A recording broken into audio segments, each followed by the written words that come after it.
I didn't sleep all night. If you ask why, because मेरे sir में बहुत दर्द थी. I had a bad headache.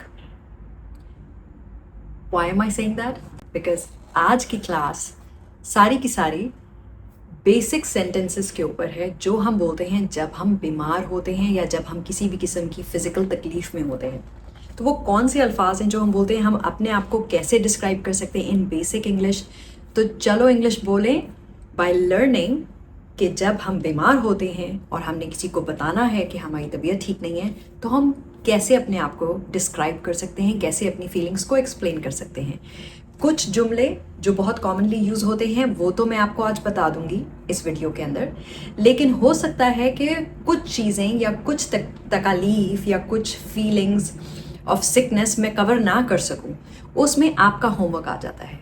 आप लोग कमेंट सेक्शन में जाके लिखेंगे जो आप कहना चाहते हैं अपनी तबीयत के बारे में, और अगर वो करेक्ट है तो सारे लोग उससे लर्न करेंगे, लेकिन अगर आप उसकी करेक्शन चाहते हैं तो कमेंट सेक्शन में मैं आपको उसको सही बोलने का तरीका बता दूंगी. अब हम आते हैं कुछ कॉमन वर्ड्स के ऊपर और कुछ कॉमन सेंटेंसेस के ऊपर जो हम बोलते हैं जब हमने किसी को बताना है कि हमारी तबीयत ठीक नहीं है. कुछ वर्ड्स मैंने यहाँ लिख के रखे हुए हैं जिनमें से मैं जिनका साथ साथ आपको मतलब भी बताती रहूँगी. सिकनेस. सिकनेस का मतलब है बीमारी. तो ये लफ्ज़ गौर से सुनते रहें. पेन, तकलीफ या दर्द. एक, अगेन, तकलीफ या दर्द. हर्ट, चोट लगना, या इसको भी तकलीफ के जुमरे में लाया जा सकता है. अब लेकिन पेन, एक और हर्ट ये आपस में इंटरचेंजेबल होते हैं. कुछ जगहों पे कुछ लफ्ज़ लगते हैं और कुछ जगहों पे कुछ लफ्ज़ लगते हैं, वो हम बात करेंगे उसके ऊपर.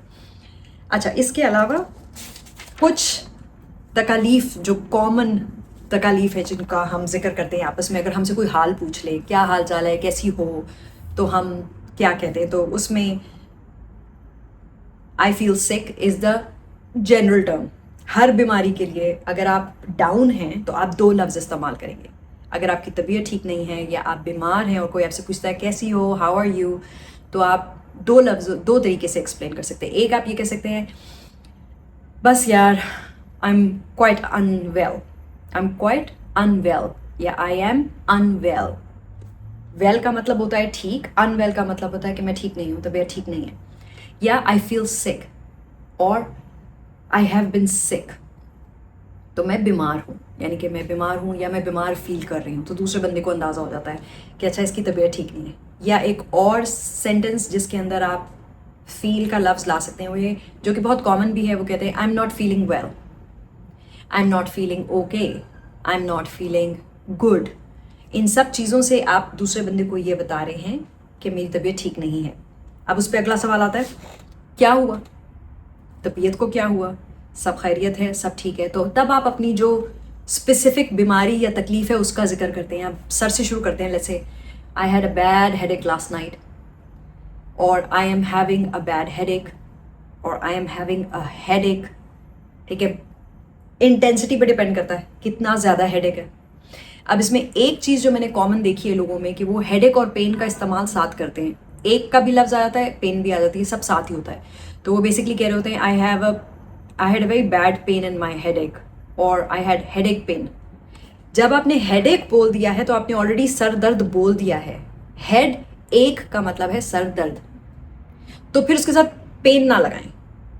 ठीक है, अब इसमें कुछ दर्दों को हम एक के साथ लाते हैं. फॉर एग्जाम्पल हेड एक, यू हैव स्टमक एक, right, your throat x, you have a tooth एक, और your muscle x. Now muscles के लिए पेन का लफ्ज़ भी इस्तेमाल हो सकता है. I have pain in my muscles, और I have muscle pain, right.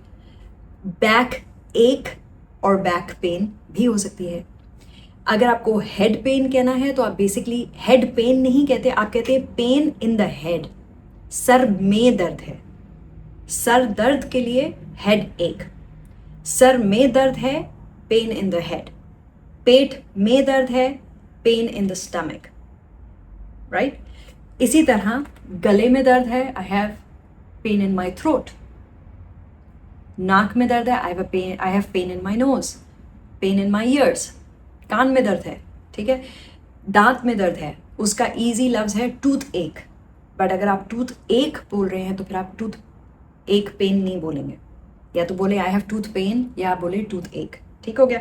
ये बेसिक चीज़ें मैं आपको क्लियर कर रही हूँ।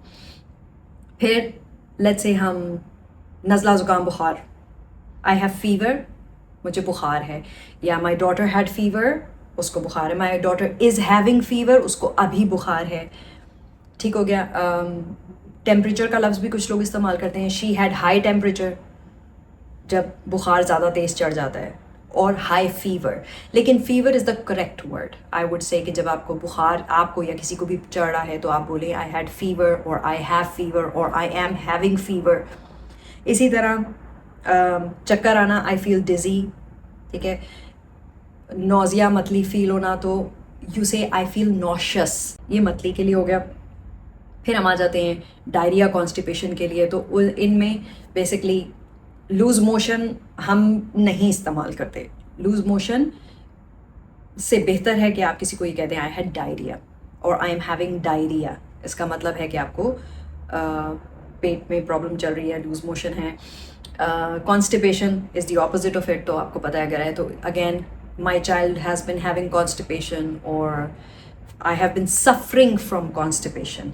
सफरिंग फ्रॉम कॉन्स्टिपेशन, तकलीफ़ से गुजर रहे हैं आप, कॉन्स्टिपेशन की तकलीफ़ से गुजर रहे हैं, ठीक है। अगर आप फील कर रहे हैं तो देन आप यूज़ करते हैं आई फील कॉन्स्टिपेटेड, मतलब कब्ज़ फील हो रही है, ठीक है। अब इसमें एक ख़ास जो स्लैंग में या जो नॉर्मल लैंग्वेज में इडियम्स बोले जाते हैं, जिससे कहते हैं कि अपनी एक्सप्लेन करनी है, तो आप किसी को बजाय कि ये कहने के यार I think I am getting sick, simple सा तरीका, यार मुझे लग रहा है मैं बीमार होने वाली हूँ। एक फीलिंग आ रही होती है ना, गला ज़रा खिच हो रहा होता है, नज़ला नाक थोड़ी सी खिच हो रही होती है, तो आप कहते हैं I think I am feeling, I think I am getting सिक, मैं शायद बीमार होने वाली हूँ। एक और चीज़ इसके लिए जो टर्म यूज़ होती है वो है I think I am coming down with something. ये एक ज़रा थोड़ा स्टाइलिश वे है कहने का, I think I am coming down with something, मुझे कुछ हो रहा है, कोई बीमारी होने वाली है लगता है, मौसम ख़राब चल रहा है, घर में फ्लू वायरल फैला हुआ है, उस लिहाज से। अगर आपको एक्टिवली नज़ला ज़ुकाम बुखार है तो आप कह सकते हैं आई have a cold, I have flu, I have sore throat. Sore throat इस गला ख़राब है। अच्छा, फिर इसके अलावा हम आ जाते हैं इंटेंसिटीज़ के ऊपर। जब हमने इंटेंसिटी बतानी है, तकलीफ़ की इंटेंसिटी, तो हम क्या कह सकते हैं? हम कह सकते हैं यार I feel very sick, I feel a lot of pain. तो ये लफ्ज़ जो आप यूज़ कर सकते हैं इंटेंसिटी बताने के लिए। I have little bit of pain, हल्की फुल्की दर्द है। हेडेक है, आई हैव हेडेक बट हल्का फुल्का है।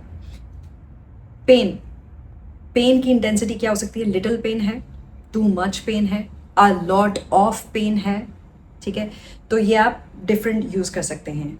वेरी मच ना इस्तेमाल करें, वेरी मच पेन के साथ नहीं लगता, तो आपने ये नहीं कहना कि I have very much pain, I have a lot of pain. I feel that I'm having some pain, थोड़ी सी तकलीफ है, ज़्यादा दर्द नहीं है। It's a little bit of pain, हल्की फुल्की दर्द है। फॉर एग्जाम्पल पेट सूजने का तो मैंने बता ही दिया आप लोगों को कि उसको ब्लोटिंग का लफ्ज़ इस्तेमाल करते हैं, बहुत कॉमन हो गया आजकल, तो हर कोई काफ़ी ओपनली यूज़ करता है। पता भी है कि जब पेट फूल जाता है तो उसको ब्लोटिंग कहते हैं। इनडाइजेशन बेसिकली जो पेट में खाने के बाद एक सॉर्ट ऑफ क्या कहते हैं, वो आग लग जाती है, पेट में आग लग जाती है, उस टाइप की फीलिंग होती है, तो उसे इंडाइजेशन कहते हैं। एसिड रिफ्लक्स फ़र्क चीज़ है। एसिड रिफ्लक्स तब होता है जब आप लेटते हैं या बैठते हैं और खाना मुंह में गले में दोबारा आता है ऊपर की तरफ, आपको लगता है हलक में खाना आ रहा है दोबारा, और उससे एक वो जलन होती है, उसे एसिड रिफ्लक्स कहते हैं। अब इनका इस्तेमाल कैसे आप कर सकते हैं अपनी तकलीफ़ के अंदर? आई हैव बिन ब्लोटेड या आई फील ब्लोटेड, पेट सूजा हुआ है मेरा, या मैं काफ़ी दिनों से इस प्रॉब्लम से गुजर रही हूँ, so for a few days I have just been very bloated, ठीक है, कि मेरा पेट सूजा हुआ है। या I am going through a bad case of indigestion और एसिड रिफ्लक्स, या आई थिंक एसिड रिफ्लक्स बहुत ज़्यादा हो रहा है, there's just too much acid reflux these days। तो आप ये इस तरह इस चीज़ों को लफ्ज़ को इस एक्सप्लेन कर सकते हैं, बता सकते हैं। फिर आ जाती है एक और लफ्ज़ है कंजेशन।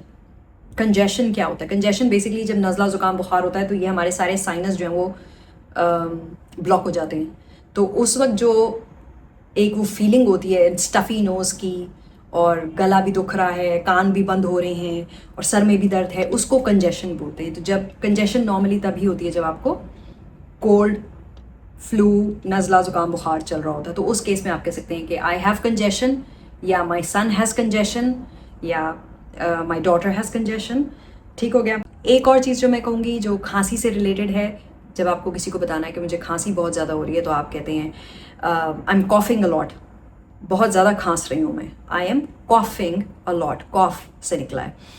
अब इसके अंदर आ जाती हैं दो तरह की खांसी। आई हैव ड्राई कॉफ, यानी कि खुशक खांसी है तो ड्राई कॉफ, और अगर बलगम वाली खांसी है तो बलगम या बलगम आ रहा है तो उसके लिए लफ्ज़ होता है फ्लेम। फ्लेम। तो आप कहेंगे कि मुझे बहुत ज़्यादा खांसी हो रही है आजकल, I have a lot of cough and it's sometimes with a lot of phlegm. So phlegm means के बलगम के साथ आ रही है खांसी। ठीक हो गया। आई थिंक मैंने काफ़ी चीज़ें कवर कर दी हैं, लेकिन अगर मैंने कोई चीज़ आपकी बीमारी या अपने आप को, तबीयत को बताने के लिहाज से कवर नहीं की, तो right now is your chance, put it down in the comments and I will try to give you the answer as best as I can. और अगर आपको किसी चीज़ में कन्फ्यूजन है कि इसको कैसे बोलना है व्हेन इट कम्स टू अपनी स्टेट ऑफ हेल्थ बताने के लिए, तो वो भी बताइएगा, हम उसके आंसर नीचे दे देंगे। I will see you on the next episode. Until then, take care and Allah हाफिज़।